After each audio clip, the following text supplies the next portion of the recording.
موسیٰ، عیسیٰ، یہ سارا سلسلہ وہاں سے چلتا ہوا آیا جن میں بہت لمبی فرشتے انبیاء ہیں، جبکہ اما ہاجرہ جو ہیں ان سے حضرت اسماعیل علیہ السلام تھے۔ اب رب العالمین نے ابراہیم علیہ السلام سے اور اسماعیل علیہ السلام سے اپنا گھر بیت اللہ بنوایا، لیکن اسماعیل علیہ السلام کی لڑی سے آگے انبیاء کا سلسلہ نہیں چلا۔ چلتے چلتے چلتے چلتے اسماعیل علیہ السلام کی پھر لڑی سے سیدنا امام الانبیاء حضرت محمد رسول اللہ صلی اللہ علیہ وسلم اس دنیا میں مبعوث ہوئے۔ اسی لیے میرے نبی نے فرمایا کہ حضرت ابراہیم علیہ السلام میرے جد امجد ہیں۔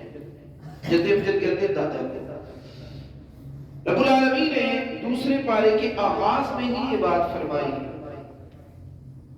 نبی اکرم صلی اللہ علیہ وسلم پہ نبوت کا جو سلسلہ تھا، آپ کا 23 سالہ دور نبوت، اس میں سے آپ 10 سال آپ نے مکہ میں گزارے اور باقی 13 سال تقریباً آپ نے مدینہ کے اندر گزارے۔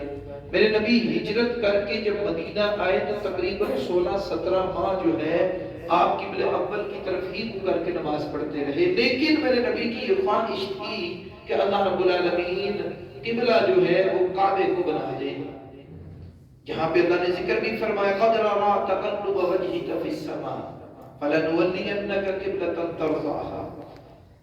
اب اللہ رب العالمین نے جبریل علیہ السلام کو بھیجا فول وجهك شطر المسجد الحرام۔ اللہ رب العالمین نے فرمایا کہ آپ اپنے چہرے کو مسجد حرام کی طرف موڑ لیں۔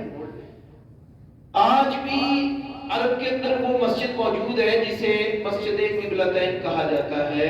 میرے نبی نماز پڑھا رہے تھے، نماز کے دوران یہ حکم جاری ہوا، جبریل علیہ السلام آئے، آگے نبی اکرم صلی اللہ علیہ وسلم کا چہرہ موڑ دیا کعبے کی طرف، اور اس سے آگے رب العالمین نے یہ بھی بات فرمائی کہ آج کے بعد آپ نے ان یہودیوں کے قبلے کی پیروی نہیں کرنی، صرف قبلے کی پیروی نہیں کرنی بلکہ کسی بھی معاملے میں پیروی نہیں کرنی۔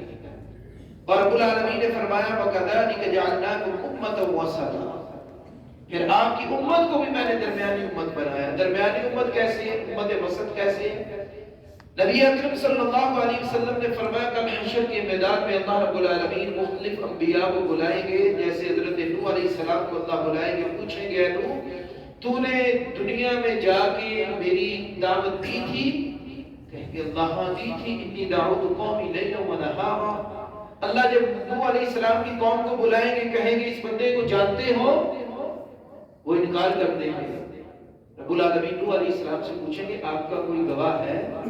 نوح علیہ السلام کہیں گے یا ربی، اے میرے رب امت محمد والے میرے گواہ ہیں۔ ہم نے نوح علیہ السلام کو دیکھا نہیں دیکھا، گواہی کیسے دیں گے؟ قرآن کی وجہ سے۔ قاری فاروق صاحب کو تو پتہ ہے انہوں نے قرآن پڑھا ہوا ہے، جنہوں نے نہیں پڑھا وہ تو سوچ میں پڑ گئے۔ اب آپ دیکھ رہے ہیں کہ اللہ تعالیٰ ہم میں سے کسی ایسے کو بلا لے اور پوچھے بتاؤ تم امت محمد میں سے ہو، عبداللہ، عبد الرحمن، عبد الحی اور محمد یعقوب، یونس، آؤ ادھر آ کے ذرا گواہی دو، تو ہم کیا کہیں گے؟ ہمیں تو نہیں پتا، یہ پتہ نہیں آئے تھے کہ نہیں آئے تھے۔ پھر امت محمد والے کہیں گے کہ اے اللہ یہ نوح علیہ السلام ہے، انہوں نے اپنی قوم کو دن رات دعوت دی تھی۔ اللہ پوچھیں گے آپ کو کیسے پتہ ہے؟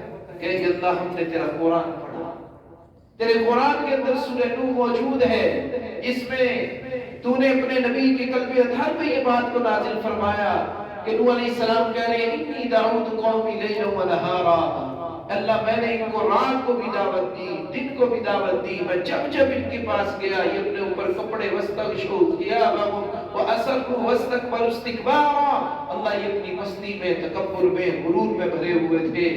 اب میرے بھائیوں پھر اللہ پوچھیں گے کہ تم پر گواہ کون ہے؟ پھر اللہ رب العالمین اپنے حبیب نبی جناب محمد رسول اللہ صلی اللہ علیہ وسلم کو بلائیں گے یا ایھا النبی انا ارسلناک شاہدا۔ شاہدہ کس کو کہتے ہیں؟ گواہی دینے والے کو۔ تو پھر ہمارے نبی اپنی امت پہ یعنی ہم پہ گواہی دیں گے کہ اللہ میری امت والے سچ کہہ رہے ہیں، یہ وہی قرآن ہے جو تو نے مجھ پہ نازل کیا تھا، یہ وہی سورہ نوح ہے جو اللہ تو نے مجھ پہ نازل کی تھی۔ اور انہوں نے سینہ بسینہ چلتے چلتے ان تک پہنچی، اور انہوں نے الذین یؤمنون بالغیب، وہ جو کل میں نے آپ کو بتایا، انہوں نے اس ایمان پر جو غیب تھا اس پر ایمان رکھا۔ اللہ یہ سچ کہہ رہے ہیں، پھر اللہ کے نبی کی گواہی پر اللہ گواہی دے گی، پھر یہ گواہی سچ ثابت ہو جائے گی۔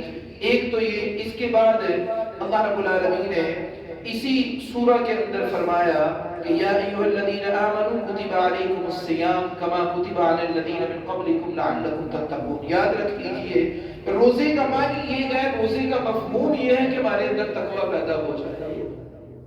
اگر ہم نے روزے سارے رکھے اور تقوی نہیں پیدا ہوا، چاند رات کو پھر وہی کٹنگ، پھر وہی ہم نے لباس عید والے دن پہن لیا، پھر وہی اپنا شیطان جو ہے اس کو دوست بنا لیا، خلیل بنا لیا، یاد رکھ لے روزوں کا کوئی فائدہ نہیں ہے۔ ہم سب کو اس بات کا اچھے سے پتا ہے، ایسی گٹھلی، ایسا باکس، ایسا تھیلا، ایسا پرس جس کے نیچے سوراخ ہو، ہم میں سے کوئی بھی اس کو رکھے گا پیسوں کے لیے؟ اتنی ہمیں سمجھ ضرور ہے، اس لیے اپنی نیکیوں والے تھیلے میں بھی نیچے سوراخ نہیں کرنا، اس کو سی کے رکھنا ہے، پکڑ کے رکھنا ہے۔ آپ ایک رمضان گزارے، اس کا پورا اثر آپ کے اوپر رہنا چاہیے، پورا سال پتہ چلے یہ بندہ اللہ کے گھر کا مہمان بنا رہا ہے، اس نے اللہ کے سامنے سجدہ ریز ہوا، اس کے اندر تبدیلی ہے، اس کو قرآن کا پتہ چلا ہے۔ آگے اس سے آگے جو اللہ رب العالمین نے اس کے اندر معاملات بتائے ہیں، ان میں سے جو سب سے بڑا معاملہ ہے ایک تو قصاص کا ہے، یا ایھا الذین آمنوا کتب علیکم القصاص۔ آج ہمارے معاشرے پتہ کیوں بگڑے ہیں؟ یہاں پہ قصاص نہیں۔ میرے نبی کے پاس ایک عورت کو لایا گیا، اس کا نام فاطمہ تھا۔ کیا نام تھا اس کا؟ فاطمہ تھا۔ میرے نبی کی بیٹی کا کیا نام تھا؟ فاطمہ رضی اللہ تعالیٰ عنہا۔ یہ ذرا بڑے قبیلے سے تھی۔ آج کیا ہوتا ہے؟ کوئی بڑے قبیلے والا غلطی کرتا ہو ڈرتا ہے؟ آپ بتائیں، نہیں ڈرتا نا؟ تو یہ کام مسلمانوں کا نہیں تھا، یہ کام ظالموں کا تھا، ظالموں کا، وہ نہیں ڈرتے تھے۔